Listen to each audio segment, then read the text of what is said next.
The fighting game community is really in a bad spot right now. They're down bad. DC just announced their new fighting game, and it's a mobile fighting game. So a lot of people in the fighting game community, aren't really happy about this. And they have the game is actually called DCKO, but people in the fighting game community unaffectionately refer to this game as DCKO.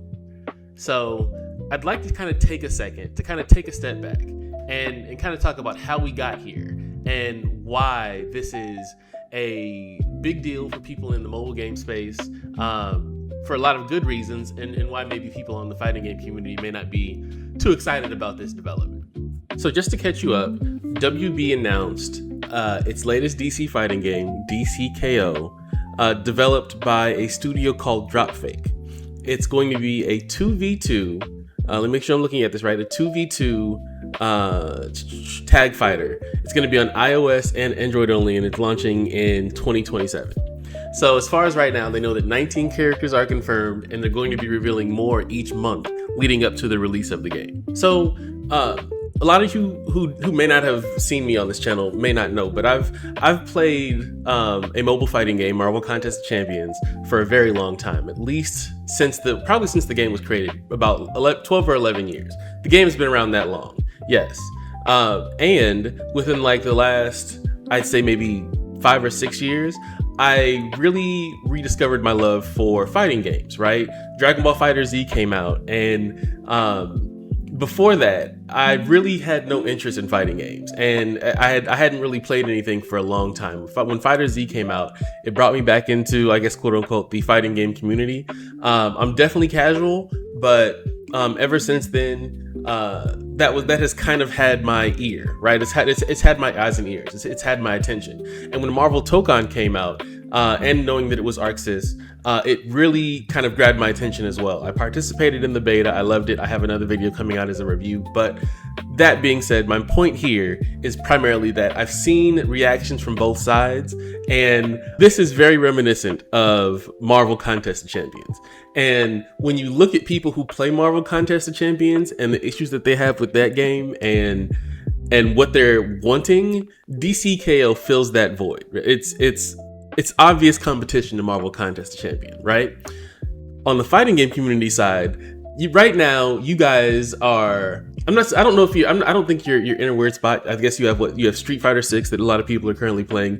2XKO is something that I don't know, may have mixed reviews. Invincible Versus, I played that beta. That was pretty fun. I know Avatar Legends just came out.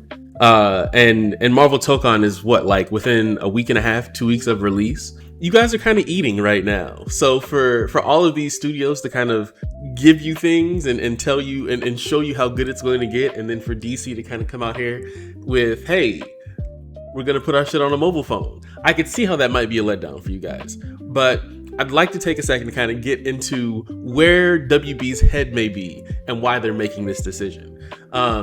Spoiler alert, it's money.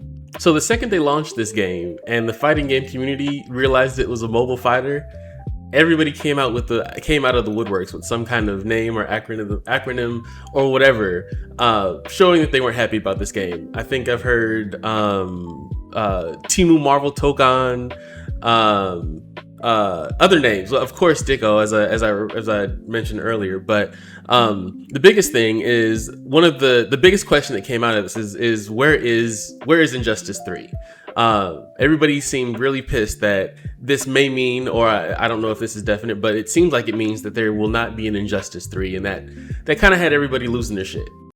DC, there's quite literally no way y'all did this. They made a fighting game, decent art style, and it's a mobile game? Y'all could have been competing with Tokon this month. Why? Why did y'all do that? Oh my god, it's such a fumble, bro. Who in the world is in charge of the gaming studio? There's Wonder Woman finally. She's in a mobile game? Like, y'all killing me, bro. That's why we ain't getting Injustice 3 or Mortal Kombat versus DC 2. Cause y'all want to make a mobile fighting game? Who's playing this? Oh my god. Fumble in the bag so crazy, it just pissed me off. And just to give you some insight from what I'm seeing on the mobile fighting game community side, you're seeing a lot of larger streamers for Marvel Contest of Champions already start setting up content for DCKO.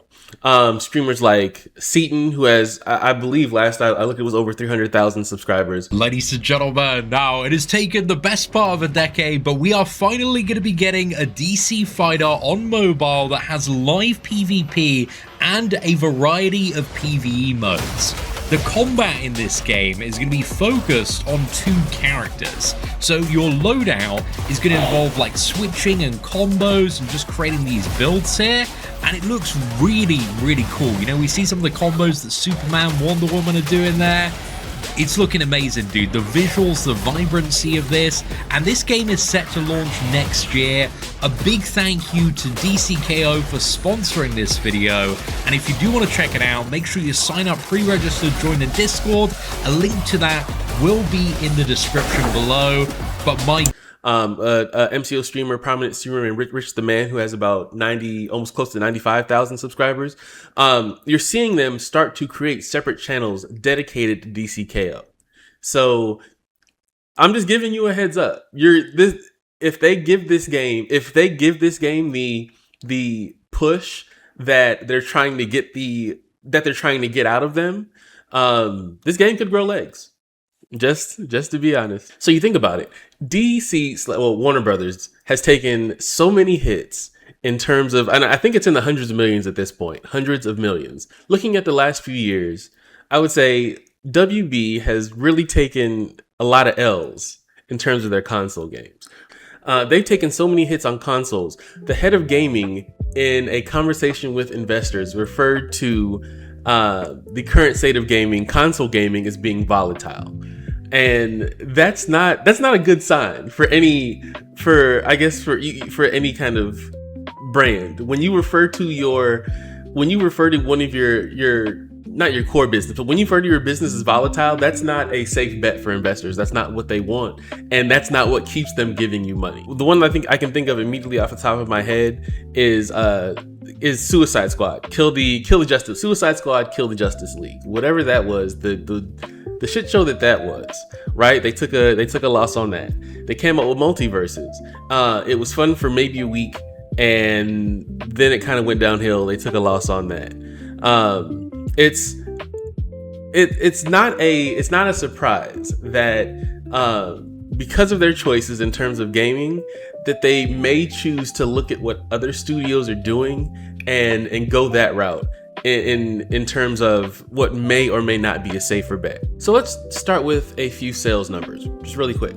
Some of this you probably already know, but MK1 as WB's game, right? The game that people are, if you go on TikTok, all you will see is people playing MK1, right? 8 million copies sold.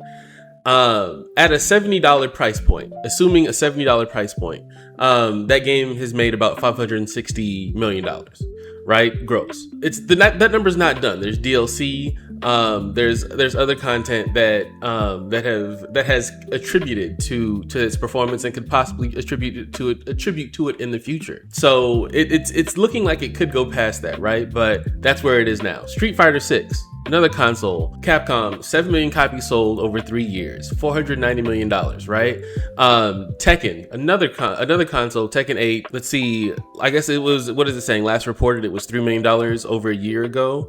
Tekken 8 is $210 million. So now that's console gaming, right? And those are like the last versions of that game. Now looking at that, right? Let's look at Marvel Contest of Champions and what it's done since it's been out, since what? It's 12 years. So what is that? 2014, 2015? But let's look at those numbers. When you look at how much Marvel Contest of Champions has made since its release, that's $2 billion, $2.1 billion, if we're going off of what Google says. With that being said, all of those games combined still have not generated the money that Marvel Contest of Champions had. You're looking at roughly $175 million a year. That should kind of give you just an idea of what WB may have been seeing on the Marvel side that made them kind of go back and reconsider this decision. I am going to buy Marvel Tokan, okay? That's going to cost me $60 and some change. Let's say that. After I buy Marvel Tokan, am I going to buy DLC packs? Yes. yes, and yes. I'm gonna spend all my money, right?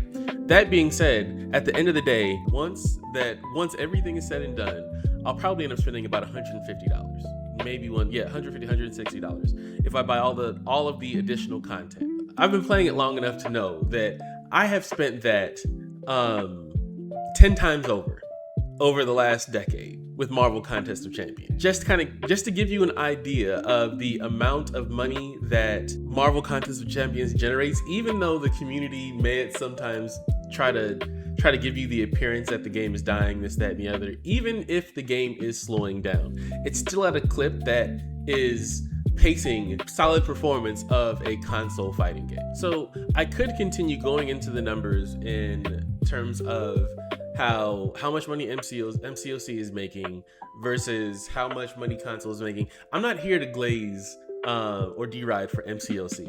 I'm really just here to kind of, like I said, I'm really just here to kind of give you the lay of the land in terms of why a business would make this money focused decision instead of giving you guys what you want. Okay, so let's land this plane.